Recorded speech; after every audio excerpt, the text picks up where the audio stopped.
Hello my dear grade 8 students. So we discussed the theoretical parts related with our lesson. So in this chapter we'll be discussing about several questions related with our lesson. So first of all we'll be starting with the questions given in your textbook, right? So let's move on with the questions then. So first of all, you are given with several MCQ type questions, right? So in these questions, you have to select the correct or best suitable answer for the given ones, right? So let's see what is our first question, which is given in the textbook then. So the first question is given, which of the following is not a chemical change? Which of the following is not a chemical change? Not a chemical change. So you have to select the one which is going through a physical change, not a chemical change. Right, now let's see what are our responses. First one is given, condensation of steam. Condensation means here, now if you take steam, steam is a type of a gas, as it is in the vapor stage. So condensation means converting this gas into a liquid upon cooling.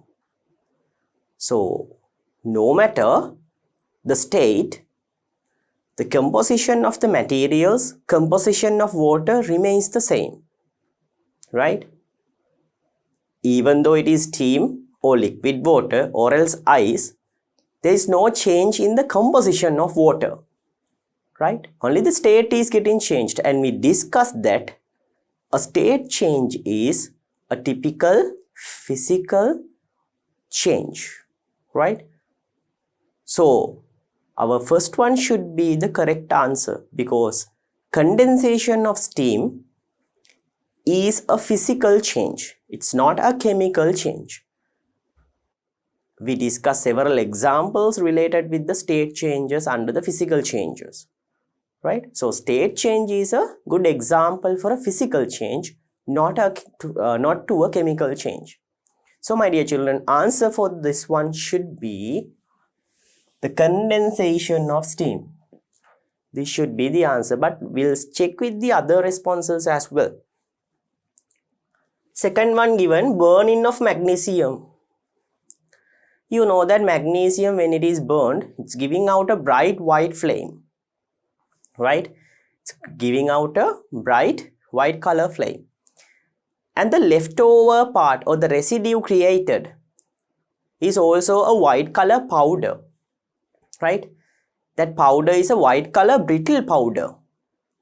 It's getting into dust very quickly upon giving a small bit of a push. Just you need to push it, or just you need to take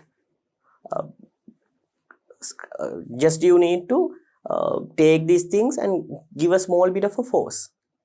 Upon that, it will be break down into smaller pieces, right? When you crush it, right, it will break down into smaller pieces. But in the earlier stage or initially, magnesium was somewhat hard, right? And it had a unique ash color nature.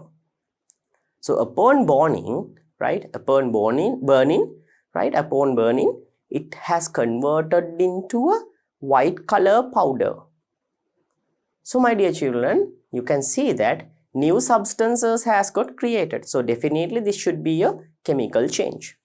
So this is incorrect. It's a chemical change. Tarnishing of metals. You know that tarnishing of metals is a chemical reaction. We discussed those things in the tarnishing of metal part, especially with the corrosion and the rusting of iron process, right? We discussed that oxygen and water vapor are the ones which are responsible for the tarnishing of metals, and metals are going to create, if you take iron especially, iron is going to create a reddish brown substance on the surface by reducing its luster. So my dear children, this tarnishing of metals is also a chemical change. So this is also incorrect. Then the next one is given rusting of iron. Same thing like as the tarnishing of metals. This is also incorrect. So the correct answer is condensation of steam.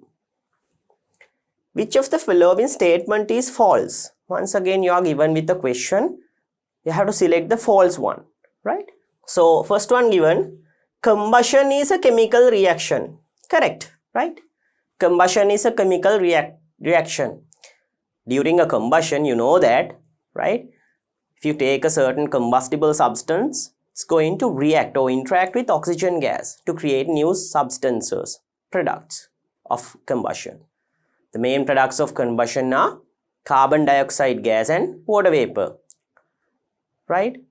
So the components in a fuel is getting burned down or it's getting interacted with oxygen gas to form water vapor and carbon dioxide gas. So my dear children, this answer is correct.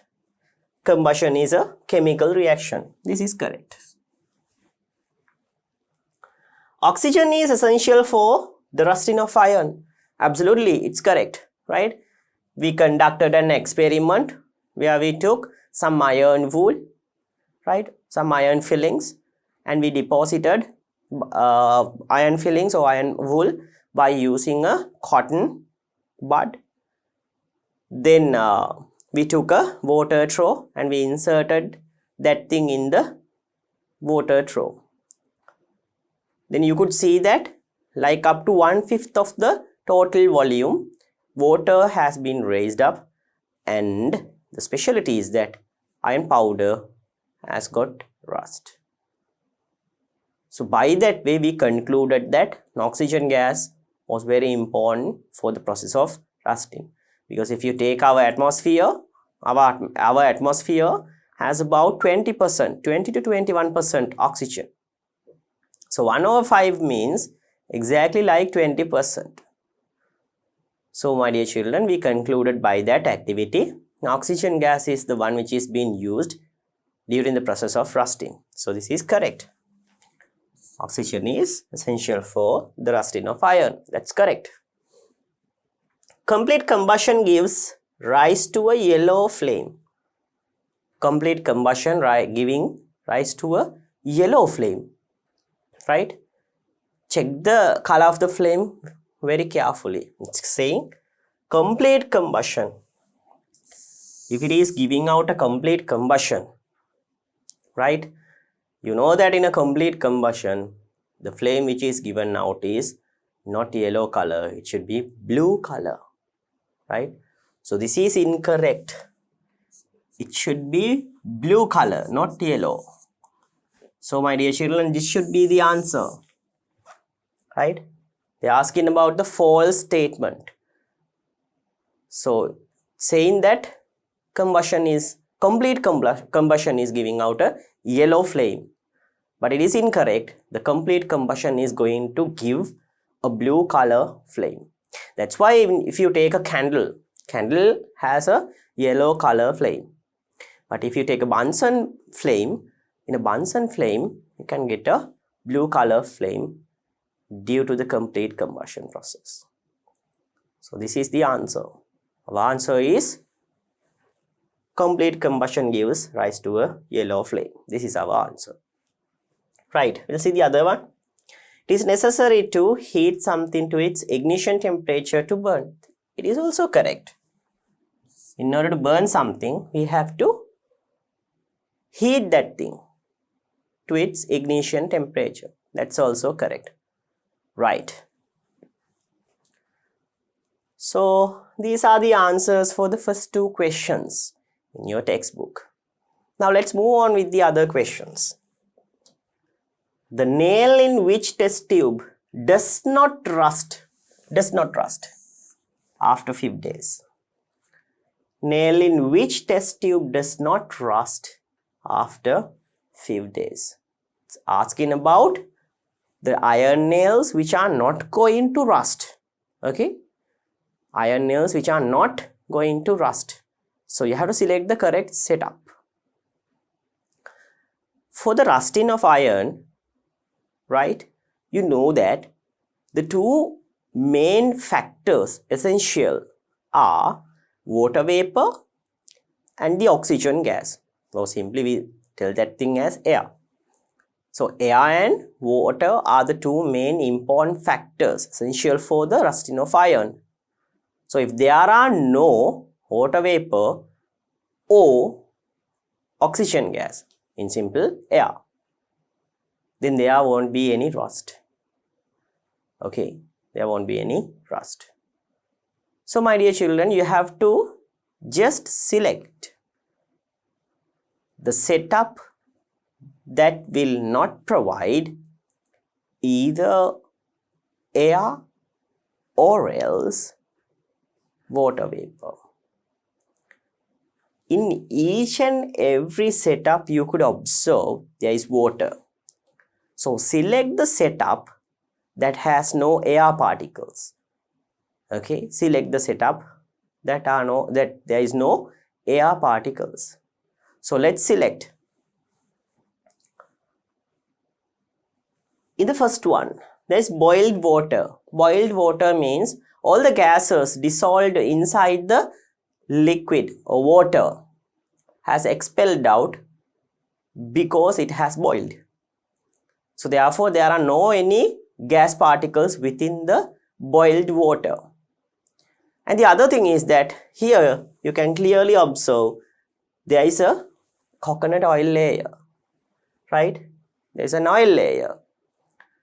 So my dear children, if you take gas particles, the gas particles or atmospheric air cannot enter to the system. It will not touch with the iron nail in A.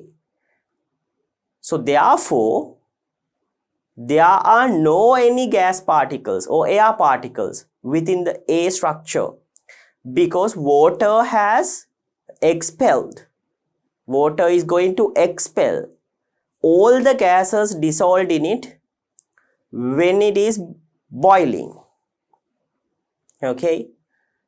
And the other thing is that atmospheric gases cannot come into the system because of that oil layer.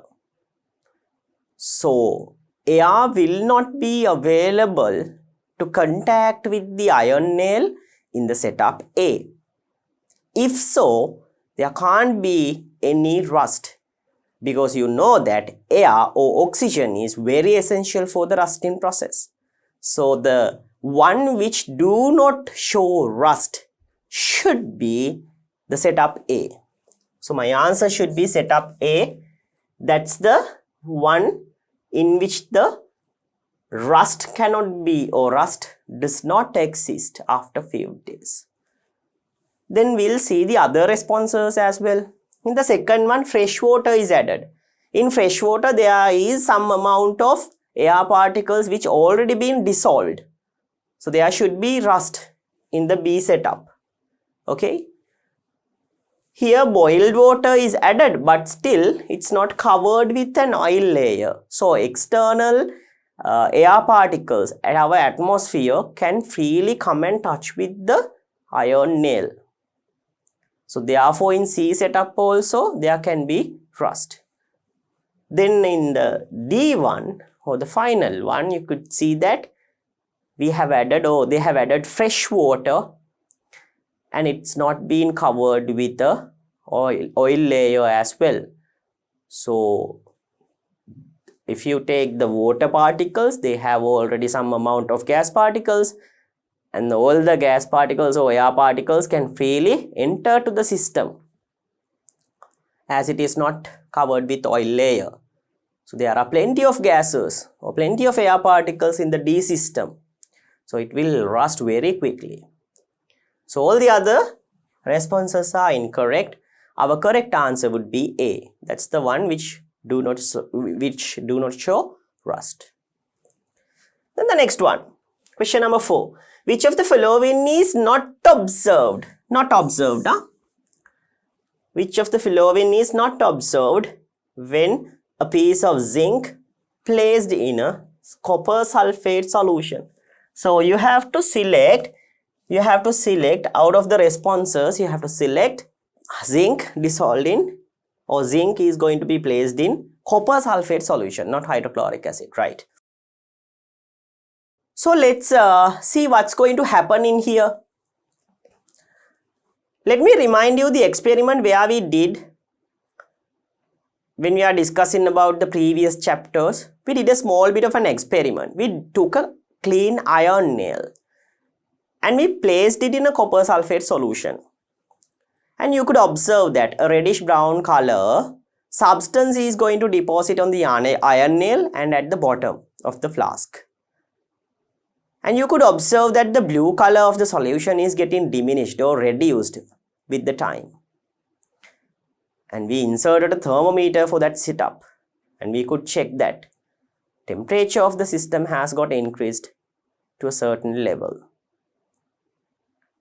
So those are the observations which you took when you add an iron nail to a copper sulfate solution. So my dear children, it's same as this thing.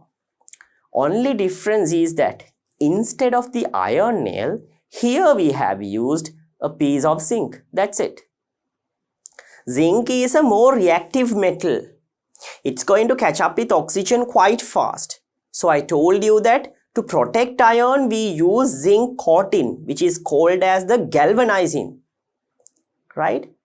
So when you add zinc to a copper sulfate solution, the previous observations can be observed but very faster than the iron nail experiment. It's because that zinc is going to act or react or interact with copper sulfate way more faster than the iron. So the same observations can be seen in this process as well.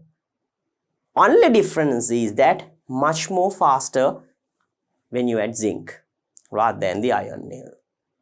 So what are our observations? Brownish red color precipitate could be observed. Color of the solution has got reduced. Temperature of the system raised by 5 degrees. So those are the observations. So you have to select the observation which is going to deviate from these ones. So we'll see. Gradual dissolution of piece of zinc. That's correct, right? Why zinc is going to dissolve? Because it's going to interact with the solution. So upon interacting, new products are getting created. So if to form new products, zinc should dissolve in the solution. So that's correct. Deposition of reddish brown substance around the piece of zinc. That's correct. Slight heating of the solution. That is also correct. Slight heating means increasing the temperature. Then the fourth one. Blue color of the solution remains the same. Now that's our answer. Doesn't remains the same. It's going to change. It's going to convert into a pale color, right? Or light blue color. Color will be decreased. So this is the observation which we can't see in this process, right? So this is our correct answer. This is the one which is not observed when a piece of zinc is placed in a copper sulfate solution. What's the answer, my dear children? Blue color of the solution will remain the same. That's the observation which we can't observe. Okay, right. So let's move on with the next question. Which of the following does not undergo a chemical change on heating? Now there is a small bit of a problem in this question, my dear children, right? The problem is that they are asking about which of the following does not undergo a chemical change on heating. Does not undergo. But if you check these materials, right? If you check these materials very well, all of these materials, what? Sulfur. When you burn sulfur, it's going to give out a blue color flame. We did burn sulfur and it's going to emit a gas, right? And a smoke is going to emit. And the residue which is created is totally different from sulfur. original sulfur. So new products have been created during the process of burning sulfur. And also you know that when you burn a certain thing, combustion is going to occur. Definitely a combustion reaction is a chemical reaction or else a chemical change. So sulfur is correct. If you take magnesium, magnesium is quite obvious. We took magnesium in several instances. So you know that magnesium, when it is going to burn in air, it's going to produce a white color powder also. So this is correct. Iron. So my dear children, iron is also correct. Right? We burn iron wool when we are doing the experiment related with the law of conservation of mass. Right? We did burn iron. So you could observe that reddish sparks are going to be produced when you are burning iron wool. And the other thing is that mass of the iron wool, mass of iron wool and iron are same thing. Only thing that the difference is their physical nature. Iron wool is in the wool stage. The particles are smaller, right? If you take a piece of iron, right, it's a type of a metal.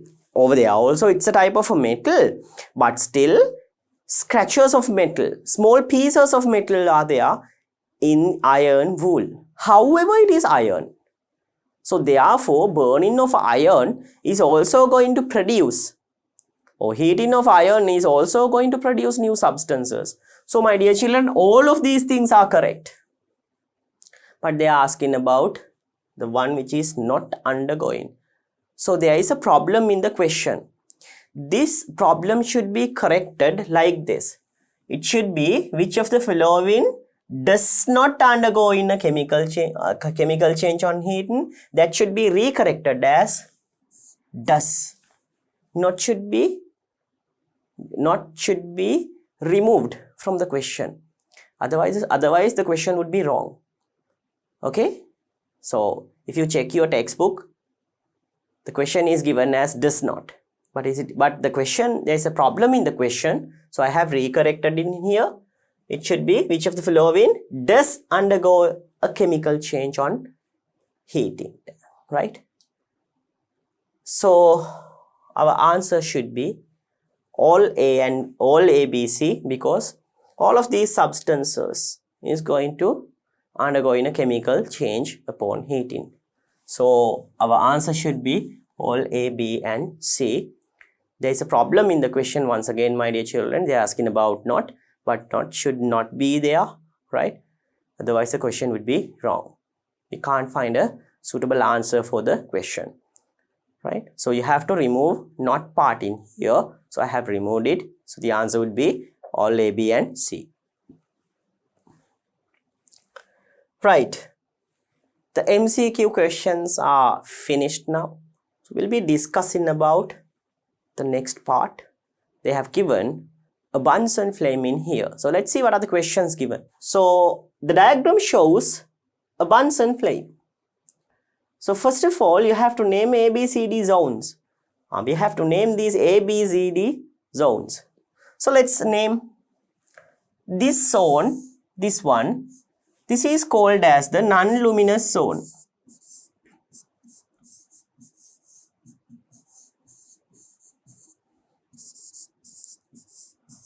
Non-luminous zone A, right? Non-luminous zone. Then B, in B you can observe the dark blue zone.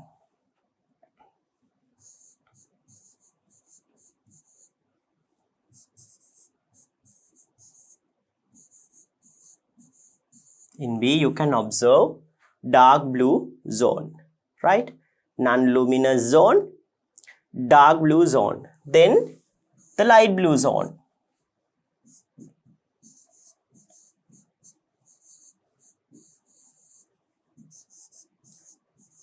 Light blue zone, C, right? Light blue zone. Then finally D, here this one, this is called as the invisible zone, the final one.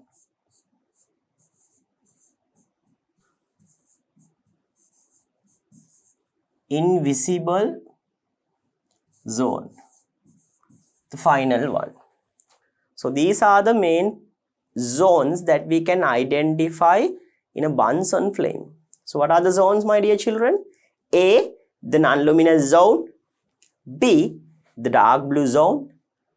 C, light blue zone. And final one, invisible zone or barely visible zone. Right? So this is A, B and C. A, B and C and D. Okay. In which zone does the complete burn-in occurs? So, in a Bunsen flame and also in a candle flame, the temperature is going to be highest in the invisible zone. And at the invisible zone, if you take the combustion process, the complete combustion is going to occur. So, my dear children, the answer for this question would be, right, in which zone does the complete burn-in occurs? Complete combustion and complete burn-in are both the same things. So, at the invisible zone, you can observe the complete burn-in or complete combustion. So, the answer for this question would be D. D should be the answer, right? Invisible zone. What is the fuel that burns in a Bunsen burner? What's the fuel that's going to burn in the Bunsen burner? Now, in the Bunsen burner, we use LP gas, right? LP gas. So, LP gas or liquid petroleum gas, right? So, we extract LP gas from petroleum oil or fossil fuel. So, the correct answer for the final question would be LP gas.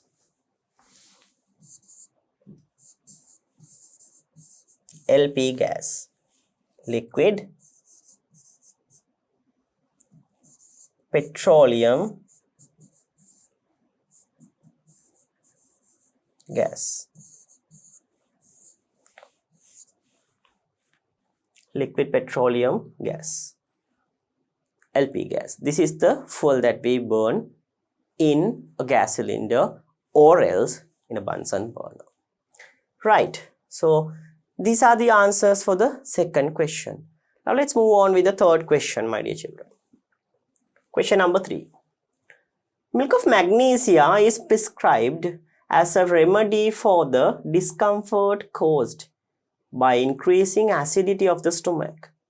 So, for the acidity of stomach, we administer a medicine called magnesium hydroxide, which is also called as milk of magnesia. Hydroxides. If you take hydroxides, usually they have a basic nature. Sodium hydroxide, magnesium hydroxide, calcium hydroxide or lime water. In here, milk of magnesia, magnesium hydroxide is also a basic substance. In our stomach, there is an acid called the hydrochloric acid. So hydrochloric acid, right, if you take hydrochloric acid is used to digest food, or it helps to digest food in our stomach. When you starve, right, or when you are not going to take food for a longer time period, the amount of hydrochloric acid which is going to create within our stomach is going to increase. So thereby you may feel a pain, as hydrochloric acid or any type of an acid, they have a corrosive nature. They can degrade walls or surfaces. So therefore, our stomach wall is also going to corrode somewhat. So by that way, a pain would occur. So to avoid this pain, we have to neutralize. Neutralize means we have to reduce the strength of the acid.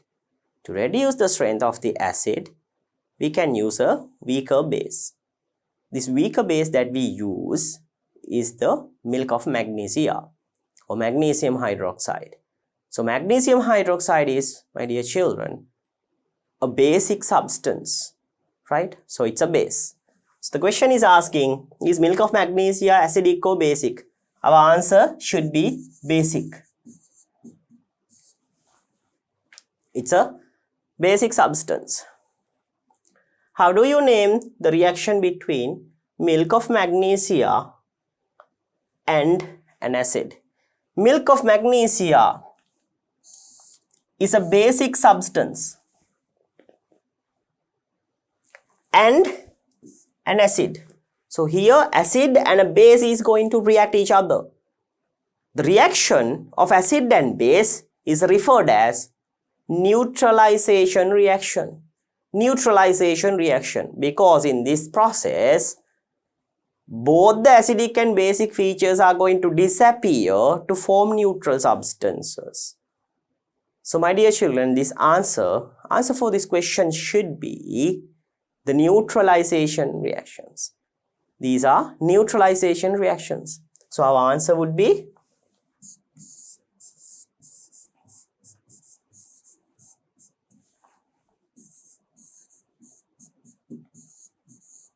neutralization reactions. Neutralization reaction, right? Because here an acid is going to react with a base, right? So these are the answers for the third question. Okay, so we'll move on with the next question. Give short descriptions for the following phenomena. Slaked lime is added to avoid acidic nature in soil. Slaked lime means the lime, the beetle lime. Beetle lime. You have heard about beetle, right? So our people, right, normal people, they use, right, normal people means, right, if you take earlier people who lived in like previous era, like in 1980s, 1970s, those rural people, they use this beetle, right? They use beetle, especially in Sri Lanka and in India. In India, most of the ones are still using those things. But in Sri Lanka nowadays, in Sri Lanka, the usage of beetle has been reduced up to some extent. But however, this slaked lime means that beetle lime. Okay, slaked lime is the beetle lime, slaked lime. How can we create slaked lime? By burning limestone, right? By burning limestone or simply coral. Coral is made up with limestone, right? By burning limestone, you can create a substance called quicklime, calcium oxide, quicklime or burnt lime.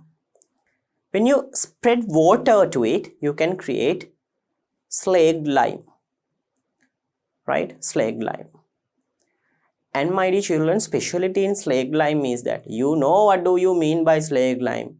Now I'm going to tell you what is this slaked lime. I think you have heard about the thing called lime water solution, right? We use lime water solution to identify carbon dioxide gas. So if you mixed slaked lime in water very well to make a colorless solution, that's lime water solution. So my dear children, lime is a basic substance, right? Why do we need to add that thing to soil? Because I told you that, okay, to reduce the acidity in soil, if you are not going to cultivate in a certain land, or if the farmers are not going to cultivate in a certain land for a longer time period, when time is going to pass by, acidic nature of the soil would definitely increase. So if the farmers are going to just plant or just do their agricultural process on those type of a soil, there would be a problem. There's a risk right? That the plants or the crops may die. So first of all, we have to reduce that acidity level to a quite extent. To do that, we add slaked lime or ash. Ash is also a basic substance. So normally when we are doing agriculture, after like few years, farmers are going to add some amount of ash or lime to the soil to reduce the acidity level in the soil. So it's really simple to answer. You have to write down a short description. So I'll write down the answer in very short. So slaked lime is added to avoid acidic nature in the soil, right? So slaked lime is a substance or else it is a basic substance. So when a basic substance is added with the acidic substance, both acidic and basic features disappear to form neutral substances, or the acidity level can be neutralized. So we can write slaked lime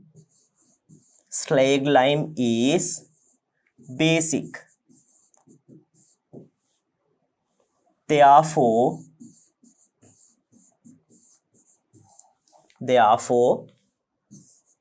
acidity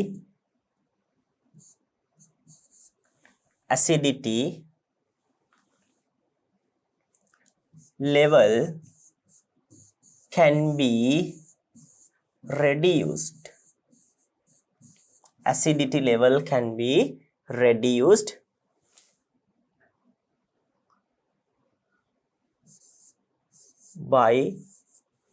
Acidity level can be reduced by neutralization.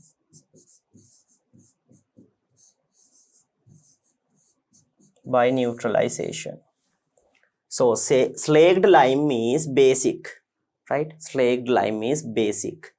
Therefore, acidity level can be reduced by neutralization. Neutralization means reacting an acid with a base. Next one. Iron is protected from rusting by application of paint. Why do we apply paint on iron?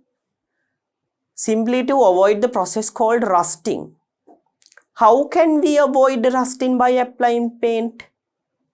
Because my dear children, when we are discussing that earlier question also, I told you that if you can avoid the contact of oxygen gas and water vapor, if you can avoid the contact of those two substances, iron will not rust. In order to rust iron, there should be factors which are responsible for the rusting process. They should come in contact with the iron. If not, there won't be any rust, right? If they won't come in contact with iron, then there won't be rust. So by applying paint, we cover the surface of iron so that those particles or those factors would not come in contact with iron. So therefore, iron is getting protected upon applying paint, right? So we can write the answer like this. For rusting of iron,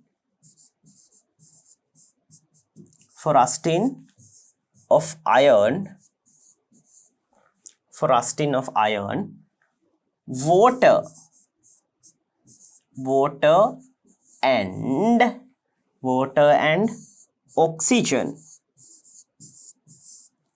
are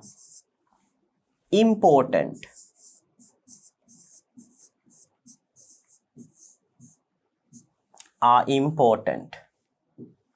By applying paint,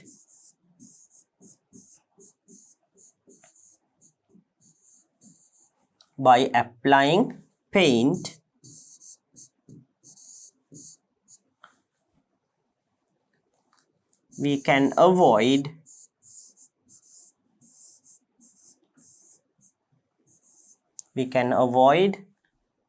the contact of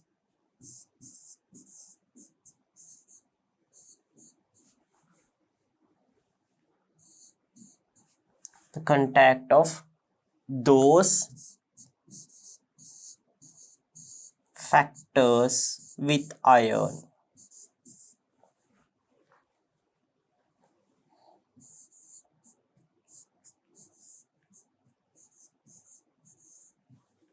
Therefore, iron will not rust. Therefore, iron will not rust. Therefore, iron will not rust. So, for rusting of iron, water and oxygen are important.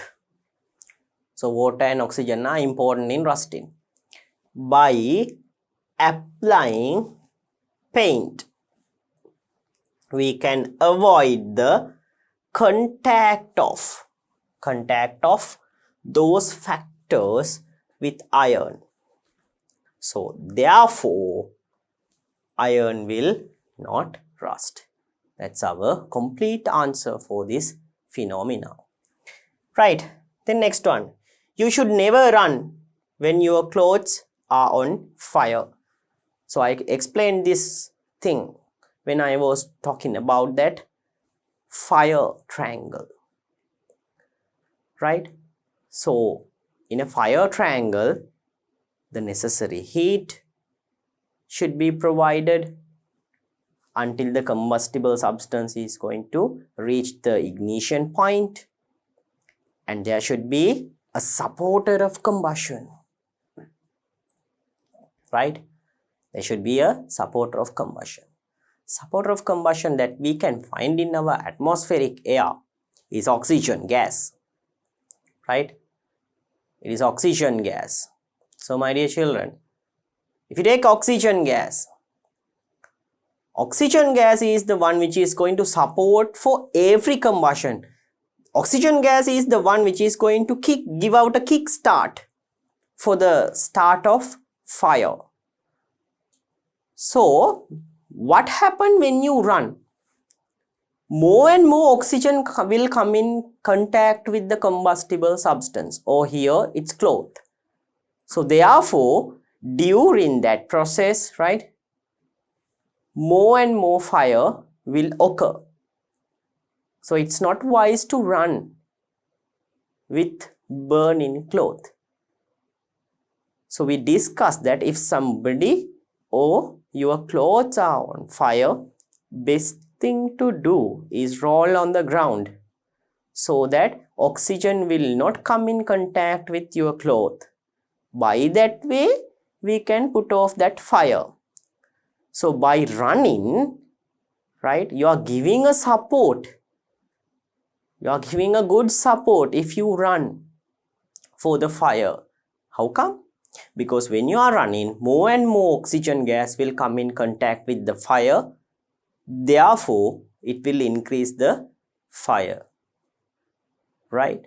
So that's why we should not run when there is a fire with your clothes, right? So we'll write down the answer. More oxygen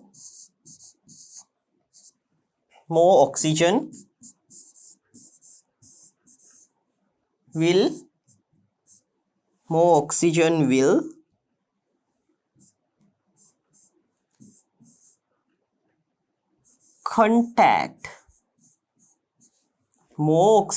contact with clothes, with burning clothes.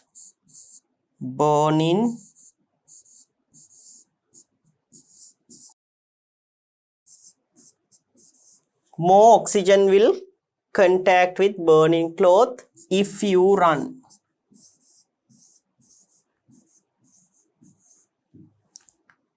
It will increase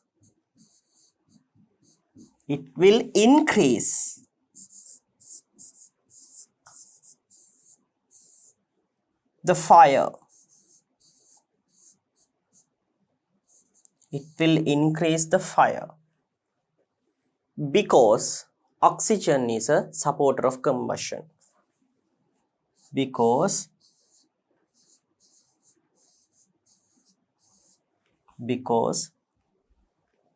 oxygen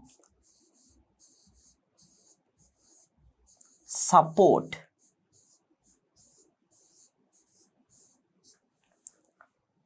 oxygen support the combustion.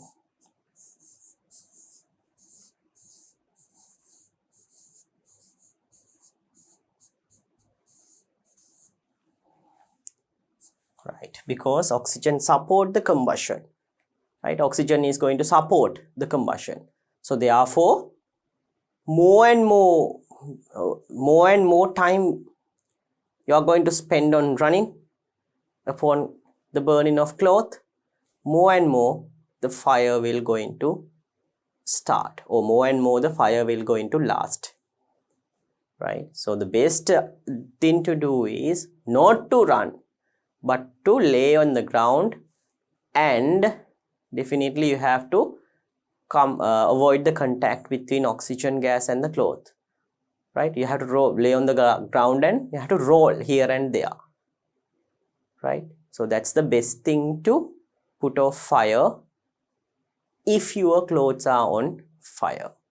Right, so these are the answers for the fourth question, my dear children. Okay, so now we discussed several questions in our textbook. Now we are about to discuss some more questions related, some extra questions related with our lesson. Right, so first of all, you are given with several questions here. Right, here also in the first part we'll be discussing several MCQ questions. Okay, multiple choice questions. So here you have to select the or choose the most accurate answer from the given ones. Okay, now let's see. Not a physical change. Not a physical change. So melting of wax means here wax is going to turn from solid to liquid state. Melting means dissolving. It's actually not dissolving. Melting means fusion, converting a solid into a liquid. Right, so therefore melting of wax is a physical change. So you have to select the one which is not the physical change. Right, making ice from water, that is also correct. When you freeze water, you can create ice. So state change, right, a physical change. Dissolving salt in water, once again it is correct because we did that experiment also in our laboratory. Right, we used some salt and we dissolved in water and we evaporated the water to form once again the salt. So it's also a type of a physical change. Dissolving zinc in diluted sulfuric acid. And my dear children, right, so my dear children, in this that's the correct answer. Right, because in here in this dissolving process, zinc is going to dissolve in hydrochloric acid to produce gas bubbles. Right, these gas bubbles are actually hydrogen. That's how we prepare a sample of hydrogen in our laboratory. Hydrogen gas is the one which is going to emit here. So when you add an acid with zinc, you can prepare hydrogen gas. New substances have created in here. So if new substances are getting created, it's not a physical change, it's a chemical change. So the answer for this question would be dissolving zinc in diluted sulfuric acid, because it is not a physical change. Right, it is a chemical change. Okay, a material that can be sublimated. Sublimation means turning a solid into gas. Sublimation means turning a solid into gas. So you know that we took some iodine crystals when we are doing that experiment related with the state change thing, right? So we took some amount of iodine and we heated that thing. you could observe that a gas is going to emit, and when you place a glass funnel or else a glass sheet, right, iodine is going to deposit on the sheet forming crystals. So the one should be iodine for this question. The correct answer, the correct response should be iodine for this question. Let's see whether there is iodine or not. So steel, salt, iodine is there. Steel is incorrect, salt also incorrect, iodine now is our correct answer, sugar is also incorrect. Okay. Next one. Example for a chemical change. Example for a chemical change. So evaporating wax. Evaporating means converting liquid or solid wax into, right? Converting this liquid wax into gaseous vapor. That's evaporating in simple. So here a state change is going to happen from liquid to gas. So if a state change is going to happen, definitely that is a physical change. So the question is asking example for a chemical change. So this one should be incorrect. Next one, fusion of ice. Fusion means melting. Melting of ice. So melting of ice, upon melting ice, water is getting created. However, ice or water, their physical structure, their chemical structure is still water. Only the physical structure is getting changed here. So it is also a physical change, not a chemical change. So this is also incorrect. Digestion of food. Digestion of food. I'll keep that thing and I'll come for the fourth one. Making salt powder from salt crystals. That's really simple. You take salt powder and you crush it. By that way, you can take salt powder. It's really easy. So here, upon crushing, crystals are getting converted into powder. The physical nature is getting changed here. Simple, no? So that is also incorrect as it is a physical change, right? Here we are changing the crystalline shape into powdery form. That's it, upon crushing. So this is also incorrect. So my answer should be third one, the digestion of food, because that is the one which is remained if you eliminate the incorrect answers, right? So in these type of questions, my dear children, if you are given with a question, if you are given with a response that you don't know any answer, best thing to do is that keep that answer in the same way. Check with the other ones, right? Check with the other ones. Definitely other one should be known. If you are given with a response like that, definitely others you definitely know. That's how the question would come. Right? So you check or you go for the other answers and eliminate the answers which cannot be an answer for the question. So the remaining one should be the correct answer, right? Remaining one is the correct answer. Eliminate the possibilities, right? Eliminate the wrong possibilities. Then by that way, right, you can find out the correct answer. So do you know who found out this thing? Actually, who introduced this thing for the first time? Right? Find out that thing at your home, right? I'm not going to tell you the one, right? Actually, it is a special type of a character, a fictional character who introduced this theory. If you eliminate the possibilities, right? If you eliminate the possibilities, which cannot be an exact answer, the remaining possibility is the correct answer.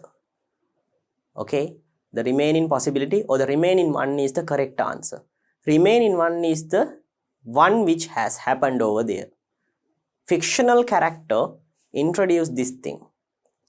A great writer, right, a great writer who wrote some fictional character introduced this thing, right?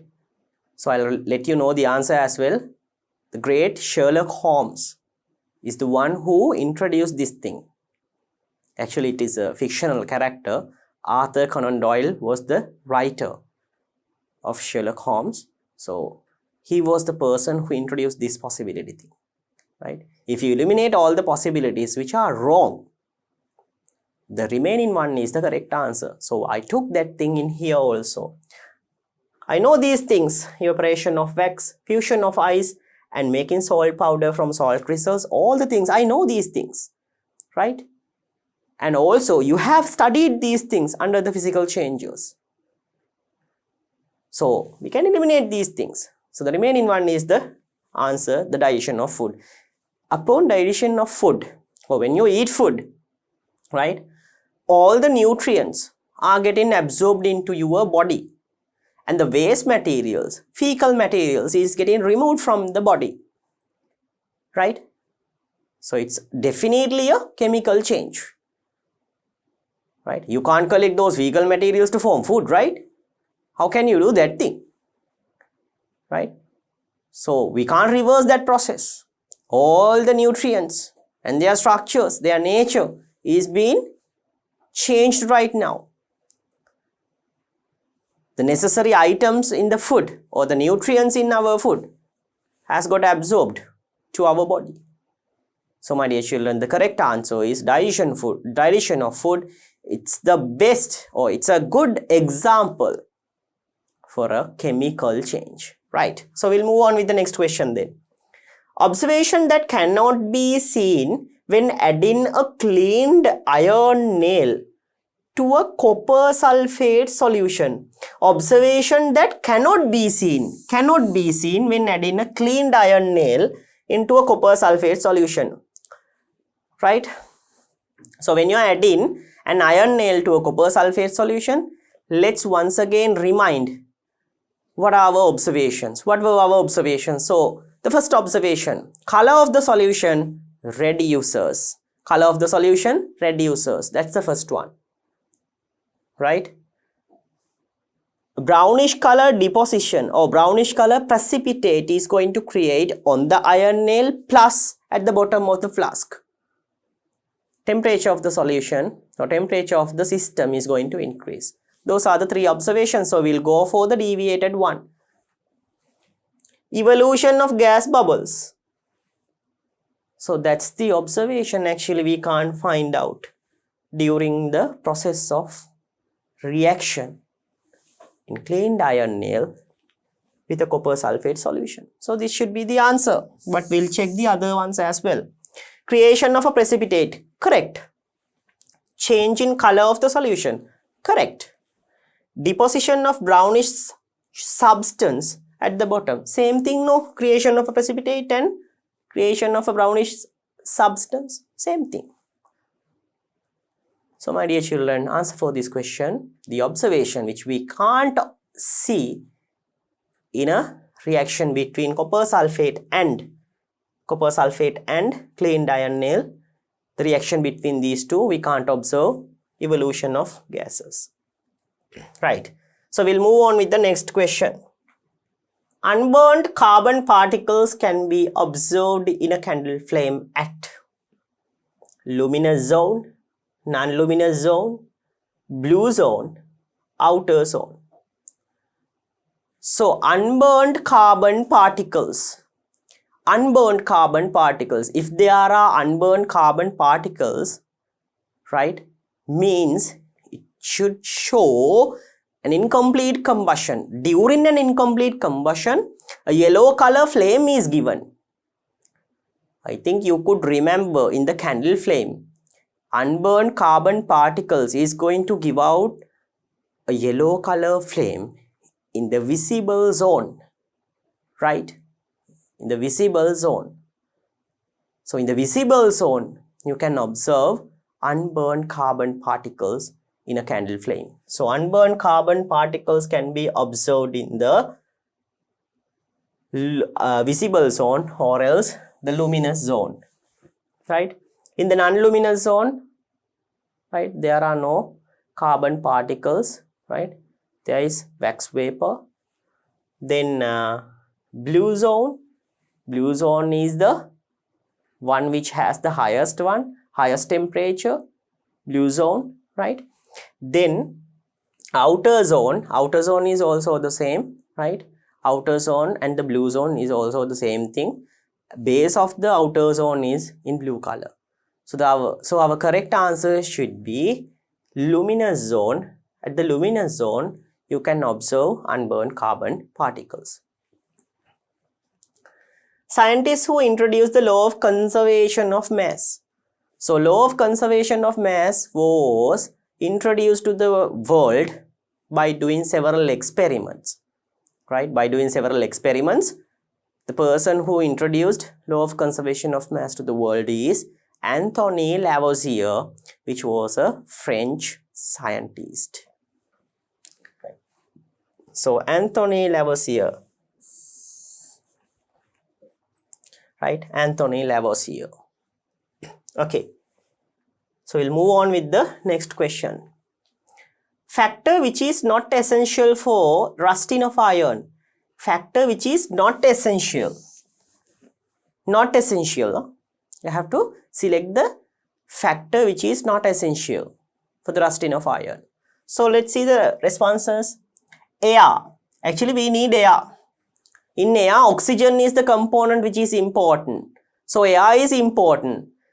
In air also, oxygen is the component which is very responsible for the rusting process. So air is okay. Oxygen we need. Water, absolutely we need. So the incorrect one should be sunlight. Sunlight we don't need. Sunlight is not a factor necessary for the rusting process. Right? For the rusting, the two most important factors needed are oxygen gas and what is the other one? Water vapor. Air is also correct because air contains oxygen gas. So there should be air. Right? So these are the answers. This is the answer for the 7th question. Next one. Metal which is applied on iron for galvanizing. For galvanizing process, what is the metal which we are going to apply? So, galvanizing means coating iron with a more stronger or more reactive metal. Especially here we use the metal called zinc in galvanizing process. In GI pipes, in buckets, right? We use the galvanizing process. Okay, we use galvanizing process. So here, as zinc is more reactive than iron, as zinc is more interactive than iron, okay, zinc is going to protect iron from rusting. Zinc is going to sacrifice himself and protect iron from rusting. That's what happens in the galvanizing process. So we have to select a metal that has more strength or more reaction power than iron. Most of the times we use zinc as the material for galvanizing process. So let's find out the response. Zinc. Zinc is given in the first one. Right. What about tin? Tin is given as a response in here. What about tin? So tin is, my dear children, here we're going to apply tin. That process is not referred as galvanizing. It's just like painting. By applying tin, we avoid the contact of oxygen gas and water vapor with the metal or the iron surface. It's just like painting. Here we are applying a coat, that's it. So it's not a process of galvanize, right? So galvanizing means a more reactive metal. We are applying a more reactive metal on the surface of iron. Mostly it's zinc. Right. So we'll move on with the next question then. A solid fuel, right? A solid fuel. Petrol, it's a liquid. LP gas. In the name also there is gas. So it's incorrect. Firewood. It's really simple. Firewood. Kerosene, it's also a liquid. So I think this is the most easiest question apart from the questions that we discussed till now, right? Solid fuel is firewood. Next one. When adding water to put off fire, we remove.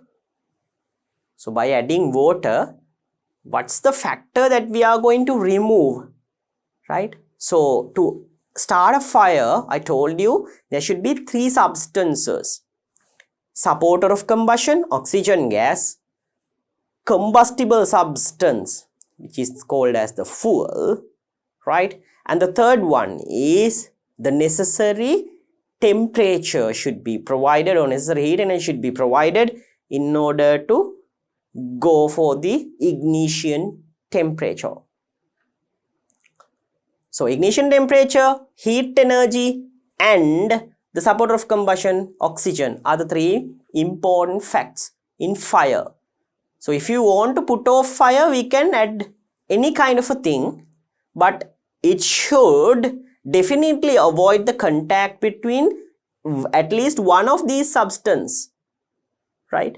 It should remove at least one of these substances from the equation, from the fire triangle. So by applying water on a surface, we are going to remove the necessary temperature, especially heat energy. Water can absorb heat energy and it can vaporize by applying or by absorbing this heat energy. So in a fire, when you add water, heat energy is getting absorbed, right? Upon absorbing heat energy, the temperature of the combustible substance is going to drop down below the ignition temperature. So by that way, the fire is going to put off. So here we are removing the factor called heat energy from the system or from the fire. Okay, so fuel, combustible substance, it's going to be there. Let's imagine that a piece of cloth is going to fire, or it's a piece of paper is going to light up. So by adding water, we can't remove the combustible substance or the paper. Paper would remain the same, right? So this is incorrect. Oxygen gas, there's plenty of oxygen gas in the environment. We can't remove oxygen gas in that process by adding water. Then heat energy, this is our answer. Heat energy is the answer, because when adding water, by adding water, we force to absorb heat energy by water in the combustible substance or in the fuel. By that way, we can put off the fire. Right. Question number 11. Product created during rusting of iron. Product which is created during rusting of iron. So once again, my dear children, once again, you are given with the process of rusting of iron. I told you when I was doing that rusting process or rusting or tarnishing of metal thing, right? When we are discussing about that chapter, over there we discussed that iron is going to interact during the process of rusting of iron. Iron is going to interact with oxygen gas and water vapor in the atmosphere, and it is going to create a layer of oxide, like magnesium oxide. When you are burning magnesium oxide is the product which has got created, right?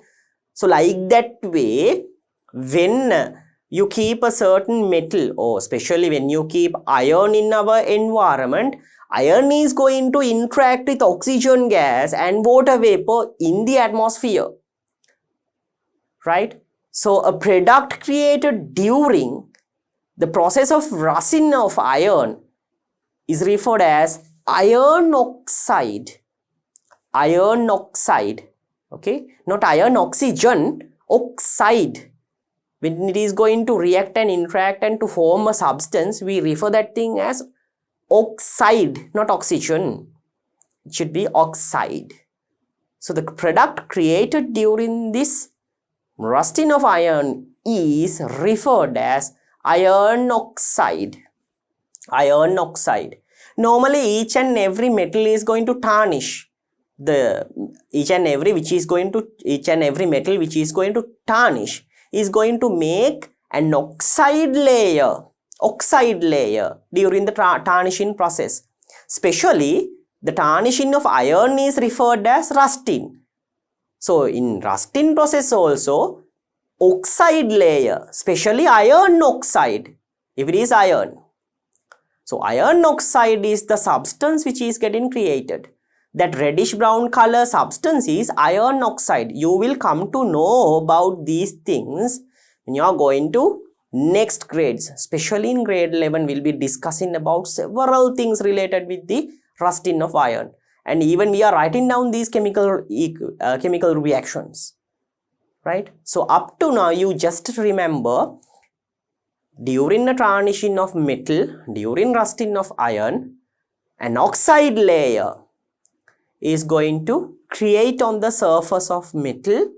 That's why that lustrous nature is going to disappear after some while, right? So answer should be iron oxide. Iron oxide is the answer, right? Iron oxide is the answer. By adding a layer of coconut oil to the boiling tube, intestine factors essential for rusting, we remove the contact of. So by adding a layer of coconut oil, you know that we add a layer of oil. In the earlier case, when we are discussing about the questions related with our textbook also, you could observe there was a layer of oil within a boiling tube. So by adding that layer of coconut oil, right, by adding a layer of oil, actually we avoid the contact of air particles with the setup. In air especially, we are going to remove the contact of oxygen gas. So let's see whether there is air or oxygen gas in our responses. Water vapor? No. Nitrogen? No. Air. This is air. So our correct answer would be air. Air is the correct answer. So by adding a layer of coconut oil to the boiling tube, intestine factors essential for the rusting of iron, we remove the contact of air, right? Okay. Question number 13. The chemical used as X. The chemical which used as X. So here, this is the setup which is given. There are two iron nails. And there is a substance X. Okay, there is a substance X. Thing is that now, we did this experiment at our laboratory and we used a substance called calcium chloride. But here, calcium hydroxide is the one which is given. Calcium hydroxide means, my dear children, lime water. Lime water is calcium hydroxide. By using lime water, we identify the presence of carbon dioxide gas. But in this setup, we need to absorb water vapor inside the setup. So we can't apply calcium hydroxide to this one, right? Calcium hydroxide means, actually when you dissolve calcium hydroxide in water to create a colorless solution, that is lime water. Calcium hydroxide means, actually in the solid state, it is called as slaked lime. Slaked lime, right? By mixing slaked lime very well in water, we create the one or the substance which referred as the lime water solution. Okay, so I'll mention this thing within the brackets. So okay, oxygen gas, no, we can't apply oxygen gas as a solid in here. Magnesium oxide, no way. So what is our correct answer? Silica gel is our correct answer. So I told you this silica gel thing when I was conducting that experiment. If you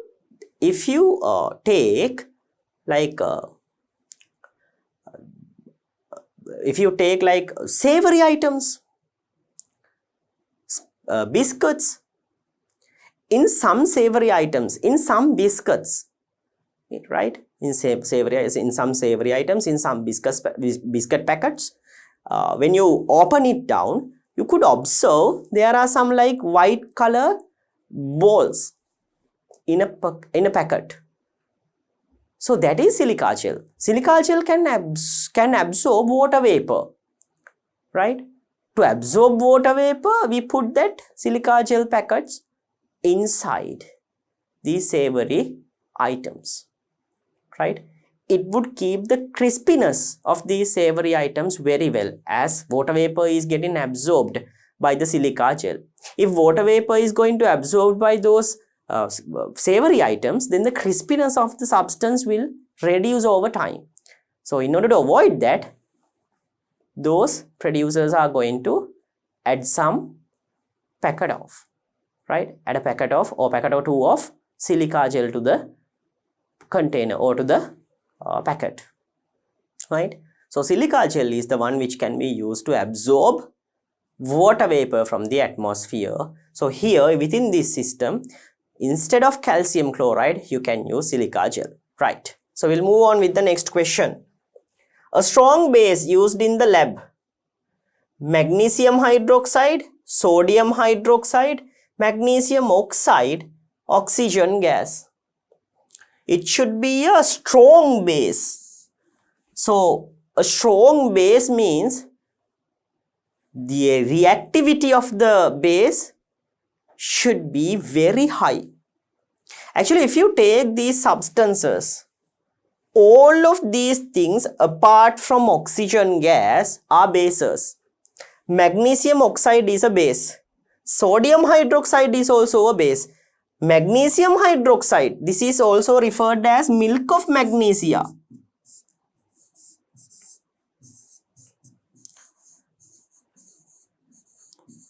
This is milk of magnesia, my dear children. All of these things are bases. All of these things are bases. Okay? All of these substances are bases. So sodium hydroxide, magnesium oxide, all the things are bases. Oxygen gas is the one which is not a base. So out of these three, you have to select the strongest base. Strongest base is sodium hydroxide. That's the strongest base apart from these substances. I told you that we can even drink milk of magnesia to avoid or to get relief from the pain which caused by gastritis. Okay, it's because that milk of magnesia is a weaker base, right? It's a weak base. So to avoid the complications that occur in our stomach due to gastritis, we use milk of magnesia, right, which is a weaker base. So the stronger base, much stronger base, sodium hydroxide is way more stronger than magnesium hydroxide, right? And we can find even more stronger base which is called as potassium hydroxide. Potassium hydroxide. I think in the last or in the grade 7, you studied about these things under the lesson acids and bases, right? So potassium hydroxide and sodium hydroxide are the best and most stronger bases that we use in our laboratory, right? So answer for the question 14 is sodium hydroxide. That's the strong base that we use in our laboratory. Question number 15. Lime is added to soil to remove soils. Now we discussed this thing several times. When we are doing the questions in our textbook also, we come into contact with this kind of a question. So you know that lime is right? Lime is a basic substance. So here, to avoid the acidity in the soil, we can add lime. So has basic nature, acidic nature, that is our answer, acidic nature. To remove the acidic nature in the soil, we add what? This lime. Okay, right. 16th one, a neutral substance. So we have to select the neutral substance. Number 1 given, lime water. Lime water, my dear children, is a basic substance. How can you see that? Because lime water is calcium hydroxide. Lime water is calcium hydroxide. If something is going to end with hydroxide specially, right? If something is going to end with hydroxide, definitely that substance is a base. Hydroxide, if it is ending with hydroxide, definitely that substance is a base. So calcium hydroxide or else lime water, it's a base. Magnesium oxide, in the earlier questions, right, at the earlier question when I was discussing about that stronger base thing, I told you that magnesium oxide is also a base. So this is also a basic substance, right? So here this is also a base. Sodium chloride. Sodium chloride means, my dear children, common salt. Common salt. So if you take sodium chloride, let me remind you about the neutralization reactions that we did in our laboratory. We add hydrochloric acid with sodium hydroxide, right? We add hydrochloric acid with sodium hydroxide. So when sodium hydroxide is going to react with hydrochloric acid, sodium chloride and water are the products which are getting created, right? Sodium chloride and water. We wrote that thing and we got a sound knowledge about that in neutralization processes. So here, sodium chloride is created due to neutralization reactions. Like when you are adding a base with an acid. So when you add an acid with a base, you know that both acidic and basic features is going to disappear to form neutral substances. So my dear children, definitely sodium chloride should be a neutral substance, right? Common salt that we use in our day-to-day life is a neutral substance like water. So answer should be sodium chloride. What about rainwater? I told you that rainwater, it has some kind of an acidic nature. pH value of rainwater is not 7. It's somewhat lesser than 7. It's because of there are several gases which is responsible, right, for this acidic nature. A gas is sulfur dioxide. One gas is sulfur dioxide and other gas is the carbon dioxide. And there is another gas which is called as nitrogen dioxide, nitrous oxide. All of these gases, right, which is created in our atmosphere is responsible for this acidic nature in rainwater. If it is not going to rain for a prolonged time, the rain which is come down after a prolonged time, definitely that rain is acidic. It's because that more and more these gases are going to collect in our atmosphere for a long time period. These gases are going to come down with the rain. Actually, they are going to dissolve inside the rainwater, creating acidic rain. This is also called as the acid rains, right? Acid rains. So normally if you take rainwater, it has some amount of an acidic nature, right? So rainwater cannot be considered as a neutral substance. So our neutral substance should be sodium chloride. Sodium chloride. Right. So we'll move on with the next question then. So 17th question. Which factor in air is essential for a fire? So what is the factor which is essential in air for a fire? So you know that there should be a supporter of combustion in order to start a fire. So in air, there is a supporter of combustion. That supporter of combustion is called the oxygen gas. So in order to start a fire, definitely there should be oxygen gas. So in air, we can find out this component. Right? So during a fire, oxygen gas is going to react or interact with the substance, combustible substance, to form the necessary products. So my dear children, the answer for this question, the component or the factor which is essential in air for the combustion or burning process is oxygen gas. Oxygen gas. So it is given here at the fourth, oxygen gas. Right? Oxygen gas is the answer. Question number 18. Anhydrous copper sulfate is in black color, white color, blue color, none of the above. So it's given as anhydrous copper sulfate. See, anhydrous copper sulfate, not just copper sulfate. Anhydrous copper sulfate. Anhydrous copper sulfate means there is no water, right? There is no water in anhydrous copper sulfate. Okay, so my dear children, if you take anhydrous copper sulfate is in white color. Okay, so we took anhydrous copper sulfate to investigate the factors or the products created during a combustion, and to identify water vapor we took anhydrous copper sulfate. I have shown you the nature of anhydrous copper sulfate at our laboratory, right? So you could see that anhydrous copper sulfate is in white color.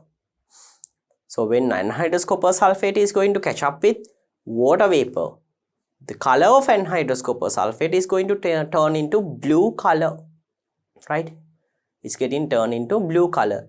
Blue color copper sulfate is referred as hydrous copper sulfate.